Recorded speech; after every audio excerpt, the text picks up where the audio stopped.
ਅੱਜ ਦੇਸ਼ ਭਰ ਵਿੱਚ महाअष्टमी ਦੀਆਂ ਰੌਣਕਾਂ ਨੇ। ਇਸ ਮੌਕੇ ਮਾਂ ਦੁਰਗਾ ਦੀ ਪੂਜਾ ਕੀਤੀ ਜਾ ਰਹੀ ਹੈ। ਇਸ ਮੌਕੇ ਮੰਦਰਾਂ ਨੂੰ ਵਿਸ਼ੇਸ਼ ਤੌਰ ਤੇ ਸਜਾਇਆ ਗਿਆ ਹੈ। ਮੰਦਰਾਂ ਵਿੱਚ ਵੱਡੀ ਗਿਣਤੀ ਵਿੱਚ ਸ਼ਰਧਾਲੂ ਉਤਸ਼ਾਹ ਤੇ ਸ਼ਰਧਾ ਭਾਵ ਨਾਲ ਨਤਮਸਤਕ ਹੋ ਰਹੇ ਨੇ। ਅੱਜ ਮਾਂ महागौरी जो मां दुर्गा ਦਾ 8ਵਾਂ ਸਰੂਪ ਹੈ ਉਹਨਾਂ ਦੀ ਪੂਜਾ ਕੀਤੀ ਜਾ ਰਹੀ ਹੈ।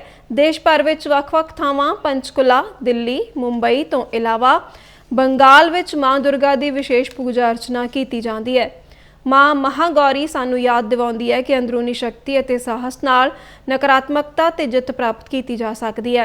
ये सिर्फ त्यौहार ही नहीं बल्कि दृढ़ता ते परमात्मा विच अटुट विश्वास का उत्सव है। राष्ट्रपति द्रौपदी मुर्मू ने दुर्गा अष्टमी मौके देशवासियों को बधाई दी है। प्रधानमंत्री नरेंद्र मोदी अज दिल्ली के CR पार्क इलाके में दुर्गा पूजा करनगे।